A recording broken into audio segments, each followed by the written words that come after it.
Hi, triglycerides and cholesterol. This is an update, part 2 now, of a show I did back in December of 2017. Now, I talked about a woman that was 56 or 57 at the time. She's now 58. And we had a phone conversation. She had called me. My triglycerides are 300, my cholesterol is 250. Oh my gosh, what do I do? And she was nervous, and appropriately so. So that first show that I did was a discussion on that topic. And so we spent some time, her and her husband, they had me on speakerphone, and I went through a list of things to make this get better.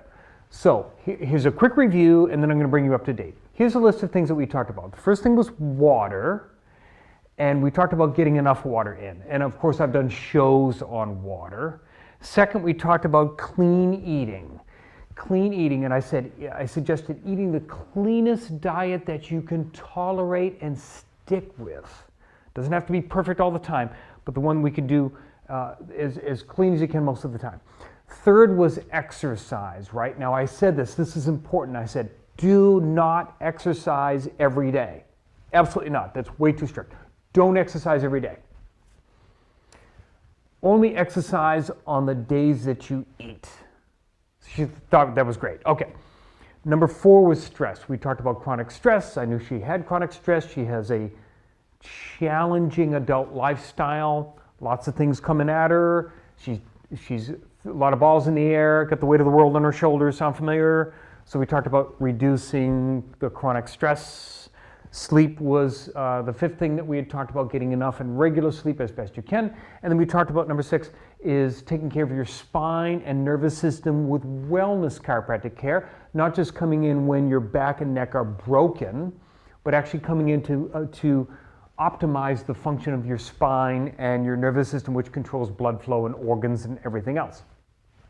Nice list of things to tackle.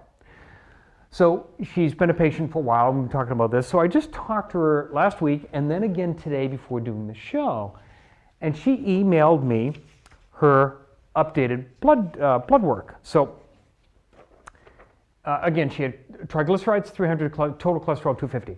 As I said in the show in the past, the total cholesterol of 250 I didn't think was all that exciting. But it ended up being a signal of other trouble going on. And we talked about a congested liver and a liver that's unhappy. And as a review of that, our liver is the center of sugar metabolism, protein metabolism, fat metabolism, and cholesterol regulation, among other things, including detoxification of the entire body and so on and so forth, right? So your liver's got all these things going on. We can get early signs, and unfortunately late signs, but we can get early signs of a liver in trouble if fasting glucose starts to come up, if triglycerides, like these numbers, start to come up, if cholesterol, total cholesterol goes up and your HDL, the good cholesterol, starts to come down, and your LDL, the bad cholesterol, not really true, but that starts to trickle up and so forth. So we can start to see these things, maybe liver enzymes start trickling up, and that's that cascade of liver stuff, okay? So anyway, she sent me her blood work in 2018, which the thing started coming down. She was cholesterol 250, then it was down to 247, 245, and now in February of 2019, 237. So from 250 to 237. Not a huge number change, but trending in the right direction. Well, watch this. Her triglycerides were at 300. She got them down to 124, back up to 171 a few months later, and then now down to 158. She really knocked her triglycerides. Her HDL is trending in the right direction from 68, now 72. The LDL's from 154 down, which should be lower at 133. Okay, so she's trending in the right direction with new blood tests coming up. I have also suggested that she add to that, and I would suggest to you, there are numbers that are better than total cholesterol. I do not think that people should necessarily be super concerned by one number of total cholesterol. I think there are better numbers. I think people should look at their fasting glucose. They should look at their fasting triglycerides that we talked about.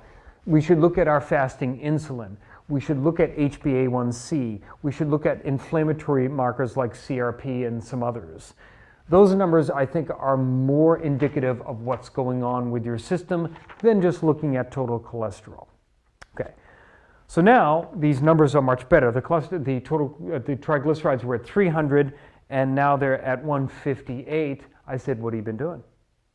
And she said, I cut out dairy products, I cut out meat, and I cut out bread. I said, good job. How long have you been doing this? A couple of months. How do you feel?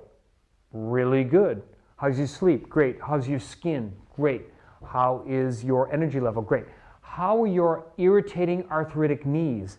She said, much better. Then I asked her, are you exercising? She said, no. I said, do you feel ready? Yeah. She says, I have an exercise bike in my living room with nobody on it. And I suggested, you should be on it. She laughed and said, okay. I said, start with 10 minutes a day. I asked her, can you do 10 minutes? She said, yeah. I said, remember, only exercise on the days that you eat. Start with 10 minutes a day and eventually nudge yourself up to 15 and then maybe 20. Don't do any more than 20, but do 20 minutes and try to do that every day. And she said, my new blood test is going to be in 2 months. I said, if you do exercise with your healthy nutrition that you're doing now, those numbers are going to be close to perfect, I bet. She said, really? I said, really? I said, do it. So there's where she is. She's going to be doing this moving forward. And you can see now, the nutrition solution that she did might not work for you. She basically, I was going to say vegetarian, but she's basically is a vegan now, right? No meat, no dairy, and no bread.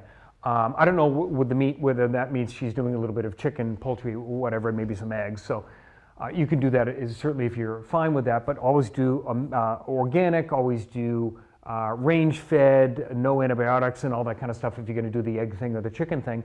But just go with high vegetables, right? And it's working for her. She feels fantastic. Her numbers are clearly coming down. The proof was in the numbers in her case. So we'll be doing an update in the future on this situation as we add some exercise and wellness chiropractic care. I'm Dr. Scott Fuller.